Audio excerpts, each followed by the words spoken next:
हम वापस आ गए हैं और दुनियादारी का पिटारा लेकर आए हैं। पिटारा जिसमें एक और वाकया है, दरअसल एक खबर है।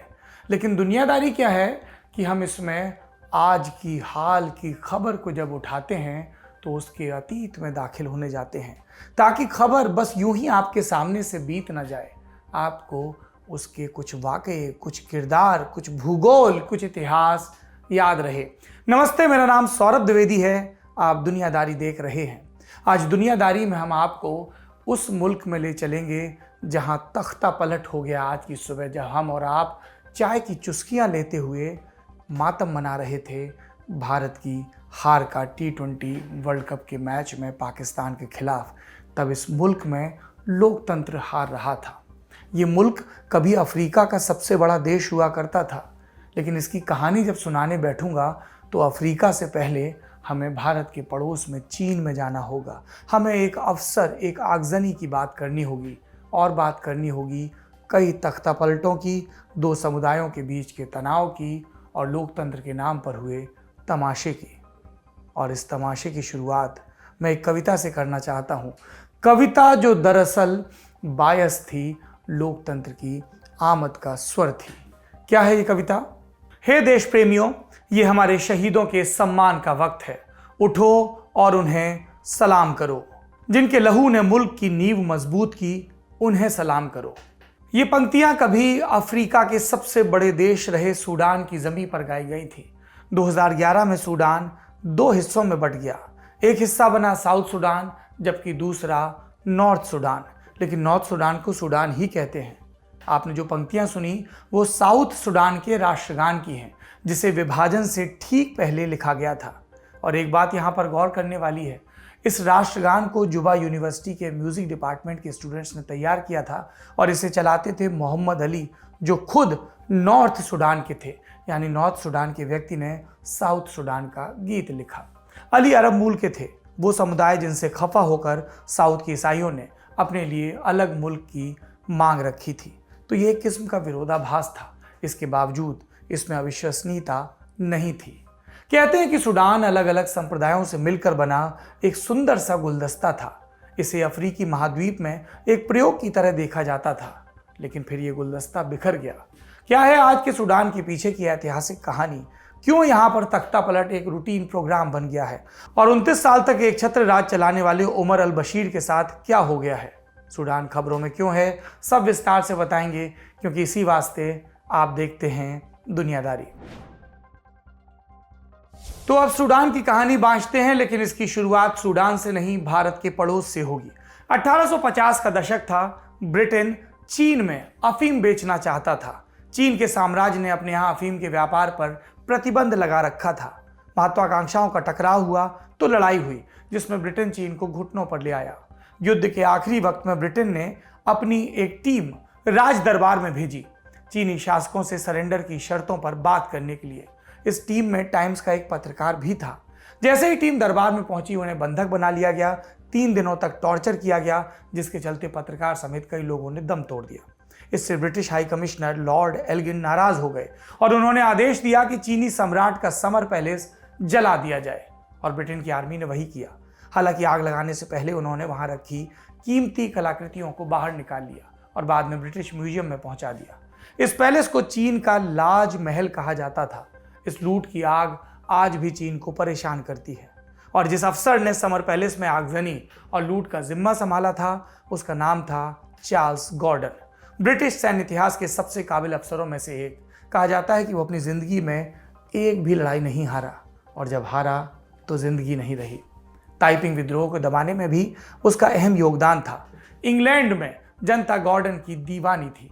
उसकी बहादुरी के लिए उसे चाइनीज गॉर्डन का नाम भी मिल चुका था। चीन के बाद गॉर्डन का अगला प्रोजेक्ट था सूडान। वहां ब्रिटेन के वरदहस्त से इजिप्ट का शासन चल रहा था। लेकिन 1880 के दशक में मोहम्मद अहमद नाम के एक विद्रोही नेता ने इस शासन को चुनौती दी। उसने खुद को पैगंबर मोहम्मद का अवतार घोषित किया और कहा कि मैं सूडान को बाहरी शासन से मुक्त कराने आया हूं। अहमद की सेना ने इजिप्ट को बुरी तरह हरा दिया। 1884 में वो खार्तूम को घेर कर बैठ गया आखिरी फतेह के लिए। घबराए इजिप्ट ने ब्रिटेन से मदद मांगी। ब्रिटेन सैन्य मदद भेजने के पक्ष में नहीं था।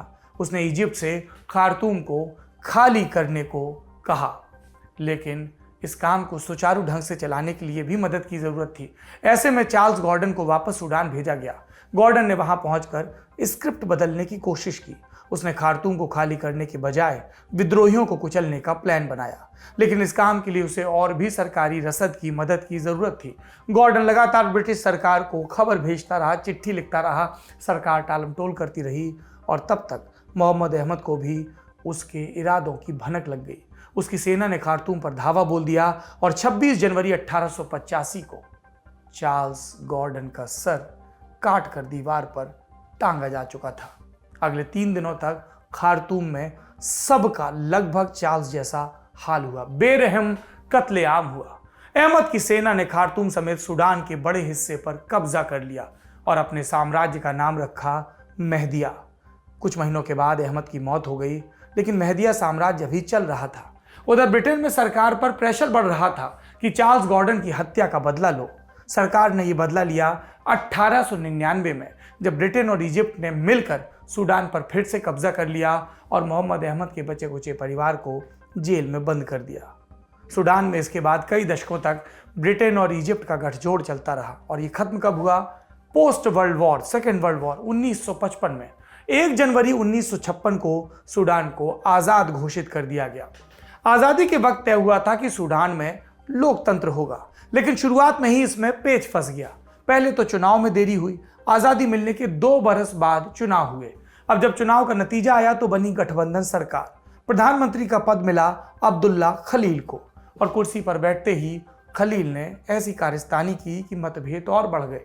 अब आप सूडान की संरचना समझिए। दक्षिणी सूडान ईसाई बहुल था। आज़ादी की लड़ाई में उन्होंने बढ़ चढ़कर हिस्सा भी लिया था, लेकिन जब सत्ता चलाने की बारी आए तो उत्तरी सूडान, नॉर्थ सूडान, जो मुस्लिम बहुल था, वो आगे निकल गया। कैसे आगे? सिविल अधिकारियों के लिए कुल 800 उच्च पद थे।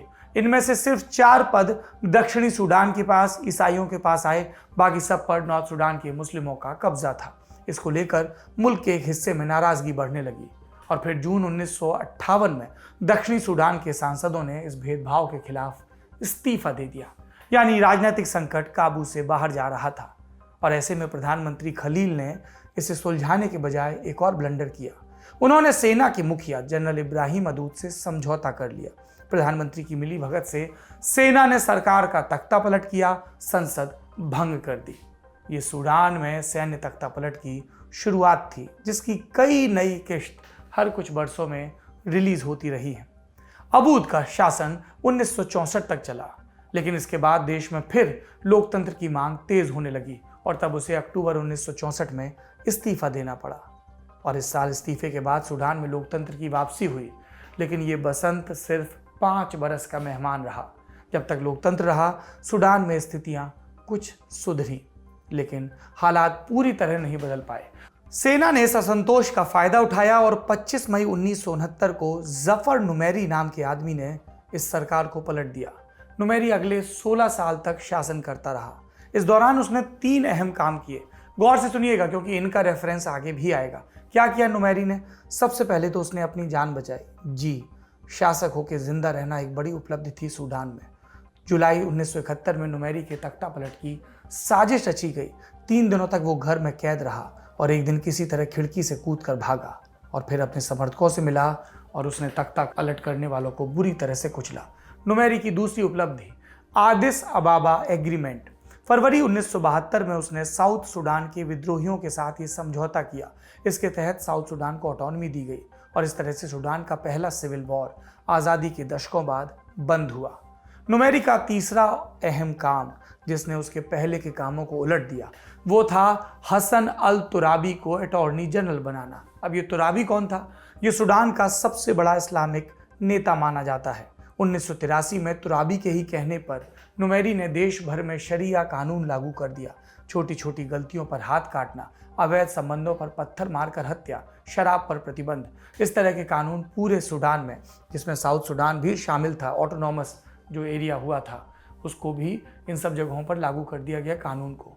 अब जाहिर सी बात है, जब साउथ सूडान की ऑटोनॉमी खत्म हुई तो उन्होंने कहा कि आप आदिस अबाबा समझौते का उल्लंघन कर रहे हैं, जो 1972 में हुआ था। शरिया लॉ साउथ सूडान में लागू हुआ, जहां पर ईसाई थे जो शरिया को नहीं मानते थे। ऐसे में उन्होंने सरकार के खिलाफ मोर्चा खोला और इस तरह से सूडान में एक बार फिर से सिविल वॉर शुरू हो गया। ये जफर नुमैरी के लिए दोहरा झटका था। सूडान आर्थिक मोर्चे पर पहले से ही पस्त था। सिविल वॉर ने हालात और बिगाड़ दिए और ऐसे में 3 अप्रैल 1985 को जब डॉक्टर्स, प्रोफेसर्स और वकीलों के संगठन साथ आ गए तो हड़ताल बड़ी हो गई। नुमैरी के खिलाफ प्रोटेस्ट तेज हो गए। लोग नाराज थे और उन्होंने अपनी नाराजगी कैसे प्रकट की? उन्होंने कहा कि जब तक शासक नहीं मुक्त होगा, इस देश को मुक्त नहीं करेगा, तब तक हमारा प्रोटेस्ट नहीं रुकेगा। नुमैरी को देश छोड़कर भागना पड़ा। वो 14 साल तक इजिप्ट में निर्वासन में रहा और फिर वापस भी आया। वापस कैसे आ गया नुमैरी? इसके लिए आपको एक आखिरी किरदार से मिल लीजिए विस्तार से।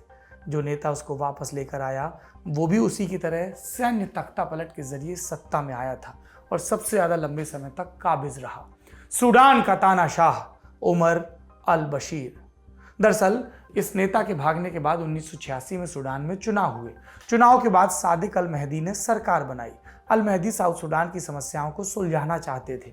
इसके लिए उन्होंने साउथ सूडान के विद्रोही धड़े से बातचीत का दिन तय किया, 18 सितंबर 1989 का। सबको लगा अब स्थितियां सुधर जाएंगी, लेकिन जिस दिन सूडान की सरकार और साउथ सूडान के विद्रोहियों के बीच बैठक होनी थी, उसके एक दिन पहले ब्रिगेडियर उमर अल बशीर ने तख्ता पलट कर दिया और इसके बाद बशीर ने अगले 29 वर्षों तक सूडान पर राज किया।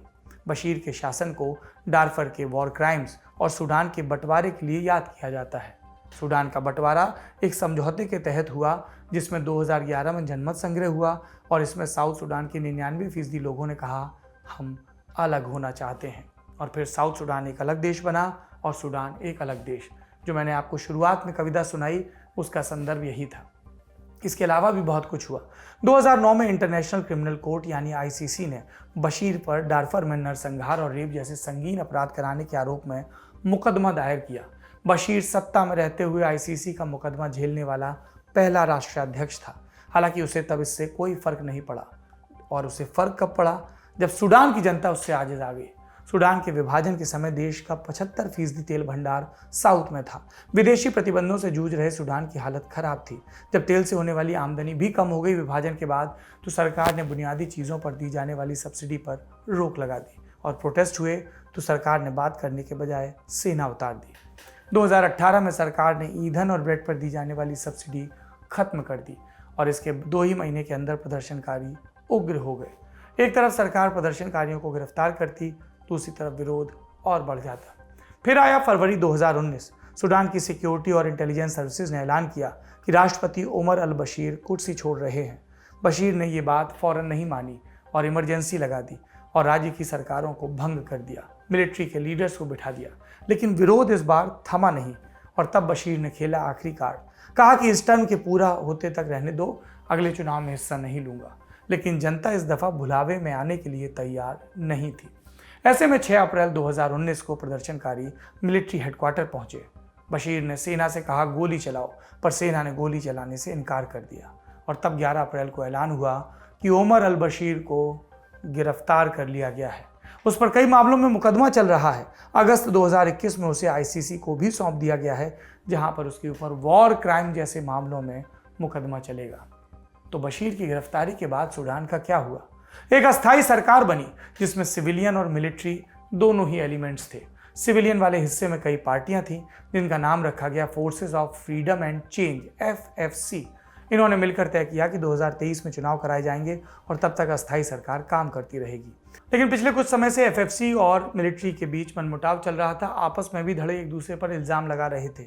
इल्जाम ये कि बलिदान की तुलना में उन्हें पर्याप्त प्रतिनिधित्व नहीं मिला और इसी को लेकर पिछले हफ्ते 2 प्रोटेस्ट शुरू हुए। एक तरफ के प्रदर्शनकारी मिलिट्री रूल की वापसी की मांग कर रहे थे और दूसरा धड़ा पूरी तरह से सिविलियन रूल लाने की मांग को लेकर अड़ा था। प्रधानमंत्री अब्दुल्ला हमदोक बार बार चेतावनी दे रहे थे कि सूडान का सबसे गंभीर राजनीतिक संकट आने को है और इसी चेतावनी के बीच 25 अक्टूबर को सेना ने एक बार फिर से तख्ता पलट कर दिया। तड़के लोग उठे तो पता चला कि प्रधानमंत्री के बारे में कोई खबर नहीं और जो खबरें हैं वो अपुष्ट हैं। मसलन ये कि कुछ अज्ञात सैनिकों ने उन्हें हाउस अरेस्ट में रखा है और कैबिनेट के वरिष्ठ मंत्रियों को भी हिरासत में ले लिया गया है। दोपहर होते होते खबरें पुष्ट हो गई। हालांकि प्रधानमंत्री का अभी भी अता पता नहीं है। सेना ने इमरजेंसी लगा दी है और कहा है शांति और स्थिरता को खतरा था, इसलिए ये कदम उठाया। ये कदम उठाने के बाद सेना सबसे पहले संचार के साधनों पर कब्जा करती है, इसलिए स्टेट टीवी पर कब्जा हो गया, एयरपोर्ट बंद हो गए, सब तरफ बैरिकेडिंग लगा दी गई। उधर प्रधानमंत्री कार्यालय ने लोगों से कहा तख्ता पलट के विरोध में उतरो। कुछ लोग उतरे भी। सेना के साथ मुठभेड़ में 12 लोगों के घायल होने की खबर है। सिविलियन काउंसिल कह रही है खून की आखिरी बूंद तक विरोध करेंगे। यूनाइटेड नेशंस और यूरोपियन यूनियन कह रहे हैं कि घटना निंदा के लायक है और जल्द से जल्द अंतर्राष्ट्रीय हस्तक्षेप होना चाहिए, पर अभी तक कोई हस्तक्षेप दिखा नहीं। सूडान के तख्ता पलट और आगे के हालात पर हमारी नज़र बनी रहेगी। आप बने रहिए ललन टॉप के साथ। आज का दुनियादारी यहीं पर समाप्त होता है। उम्मीद है कि कल फिर मुलाकात होगी। शुक्रिया, शुभ रात्रि।